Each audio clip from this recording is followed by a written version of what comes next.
I'm John Matthew. And I'm Megg John. And we're from the Slippery Rock Student Counseling Center, and we're going to talk about the current events and how to manage ourselves.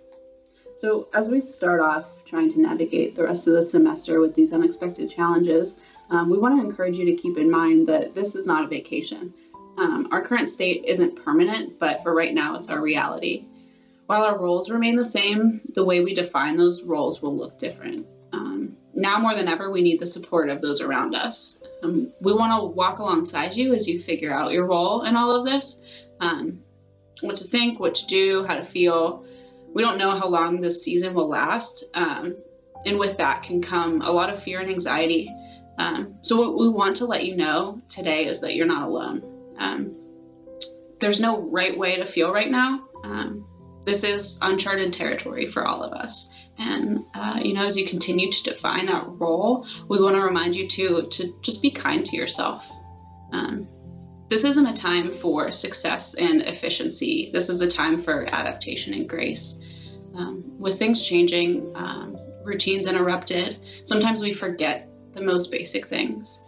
Like, did you eat today? Or how much water are you drinking? Or when's the last time you took a shower? It can sound silly, but such a disruption can throw off these things that we never had to think about before.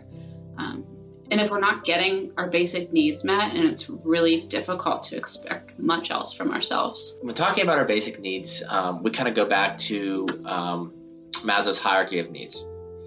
You might have learned this in a psychology class or from somewhere before. And basically what that is that, there's that bottom, which is our, physiological needs, which is water, food, shelter, warmth, things like that.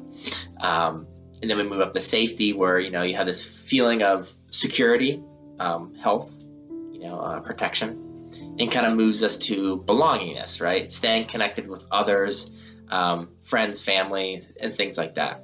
And those are kind of the big ones we're kind of going to hit just for this few short minutes.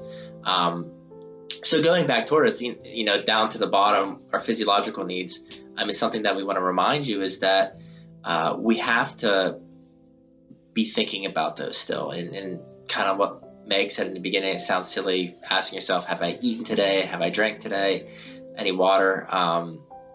Those are things that we have to keep on doing. And at these times, things might be a little different. It could be a little more challenging, but that just leaves room to find new ways to do those types of things and still keep on a routine. So that connects in with safety, and that's, do you feel safe in where you're at, physically healthy? And I know there's a lot of health stuff going on right now, which can make us feel uncertain, but we're kind of looking at those and what do we do with that? And also financial security. And that could be something else that could be scary for some people. A lot of works are shut down, and there's things like that we need to be able to do for ourselves to make sure we feel okay. And so really bringing it out to the kind of one of the last points I want to make is that the belongingness part, right? And essentially that's staying connected with others, and that's friends, families, coworkers, whoever it may be. The nice thing about nowadays is that we can film a video and everybody can watch it. We all have cell phone devices and digital devices that we can talk to people still, even if we are in a time where we need to stay inside more and not go out. But we still need that sense of belongingness. So kind of bringing this all in circle here, if we're not meeting our basic physiological needs, we're not going to be feeling good, healthy. We're not going to be feeling real safe because we're just not meeting those things. We're feeling different. And then in turn, we're not going to feel like we're belonging because we're not meeting all those other things that we kind of need to feel connected with all these people out there. So maintaining these types of, routines that we might have been in, such as even meeting our basic needs, right? Eating a certain food at this time, kind of being able to do whatever we want, whenever we want to. Now we're kind of, things are a little bit more regimented in some ways. So we try to maintain some of those old ways that we do things. But also a big point that we try to make is being able to modify and adapt ways that we were used to. And that might be something that you went somewhere every Wednesday and now you can't. So that activity that you did, is there something that you can do while you're at home? Is there something that you can do with a friend, via FaceTime, via Skype, via anything that's online? So for us, a lot of us, and we're in the same situations too, is where everybody's learning how do we become more adaptive and how do we maintain a lot of our routines that we had to meet all of our needs and still do that and be okay with things.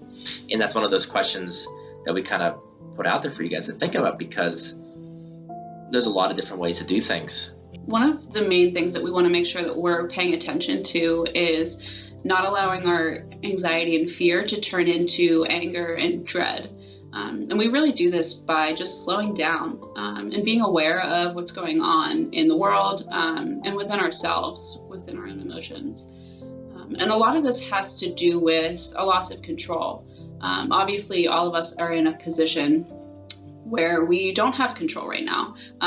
There are a lot of decisions being made that we don't take part in. And so anytime you're dealing with a loss of control, the best way to address that is really to just pay attention to the things that you can control. So what can we control? That's the things that we do. So are we taking care of ourselves? Are we staying connected with people? We can control managing our emotions. There's different things that we'll talk about later of like how to cope with some of the anxiety that comes with all of this. And then also how we think. And so oftentimes, you're scrolling through social media or reading an article and maybe your first thought or emotion isn't something that you can necessarily control, but what you can control is challenging some of those irrational thoughts. And I think we're all having some of those right now, but really just paying attention to what we are thinking and feeling and challenging that with what is the truth. And then also we want to encourage you, like I said before, to really just be kind to yourself. There's a learning curve that comes with this. This is all new for all of us. We're all trying to figure out what a new normal is. And, like I said, it's not permanent, but for right now, it is what is the new normal. Something for you guys to take away for the ending of this video is, some coping skills that you can utilize. We kind of like to keep things simple. And it kind of is going back to what Meg was talking about, with ways that we're feeling about the current situation, feeling out of control, and all these other emotions. So something, and I know that a lot of us are kind of confined to our quarters and things, but we can still get out, we can still move around. So getting outside. There's been a couple of really nice days out. There's gonna be more to come. You can get out, you can walk around, go for a walk or go for a jog, or if you have a dog or an animal, you can take them out and do things like that. So kind of getting some blood going, and keep on moving. Staying connected is a big one, and that's something that was talked about a little earlier. And yes, unfortunately, the social distancing is something that we do have to take seriously. However, there are, again, other ways that we can still be connected with friends, family, significant others, professors, whoever it may be. One way is like what we're doing right now. Another way is a lot of people have iPhones and there's FaceTime out there and you can do that. Or any other kind of mobile video chatting, or even text messaging, phone, or even just doing an old-fashioned phone call. Are ways that we can still connect with others. So the means are really endless. Also, a lot of things that we would kind of like for you guys to bring to the table yourself is, finding other solutions that really just work for you. We could talk a lot about coping mechanisms and strategies and things like that. But for each of you out there, there's something that works uniquely for you and only you, and those are very special for us. And this might be one of those times where you can explore different ways to manage your emotions, your mood, how you're feeling about everything, because there's time to do that. So you might discover some really neat things about yourself and kind of how you interact with the world and yourself. And if you need a place to start, we have some resources listed on our website. So we have Tao Connect, which is some therapy modules that you can kind of walk through on your own. We have some, like we said in the last video, we have ways that we're trying to engage with students. So maybe that's through our newsletter or through online chats through Slack. But those, if you would check on our website, those would be good places for you to start. So we also included a mindfulness activity at the end of this video, just something for you guys to check out, maybe to add to some of your coping skills. And that's something that you can kind of explore on YouTube or Spotify or whatever. You can find things that work for you. But this is just an example of something that we found. We'd like to thank you guys for tuning in and watching. We hope you took something away from this. We always like to say, please, if there's any specific topics you do want to talk about or you think would be good for Slippery Rock University, please, you can put it in a comment. You can send it to an email to us. You can also just call something in. We also are having our Slack starting up. It's a website that's going to be like an online discussion, kind of like a group. And stay safe out there. Thank you, everybody. Sit or lay comfortably. Rest your hands on your thighs or let your arms hang freely on the side of your body. Find a posture where you feel relaxed. When you are sitting in an upright, relaxed position, turn your attention to your breathing. Let yourself feel your chest move gently inward and outward. Notice the sensation in the body between the in-breath and the out-breath. Your mind may be racing, full of uncomfortable and distressing thoughts. But you should know that's normal and that's okay. Just continue to breathe naturally, slowly, and feel how the air effortlessly flows into your lungs through your nostrils. Let the oxygen spread out through your body, from the top of your head down to the tips of your toes, making you aware of your breathing.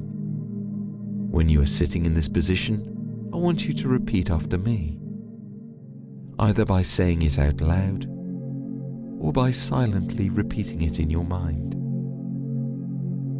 Counting down from 5 to 1, saying tranquility calm after every number.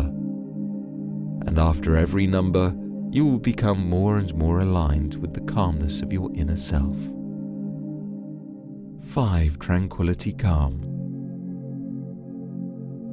4 tranquility calm. 3 tranquility calm. 2 tranquility calm. 1 tranquility calm. To have uncomfortable feelings is natural and normal. We all have them from time to time.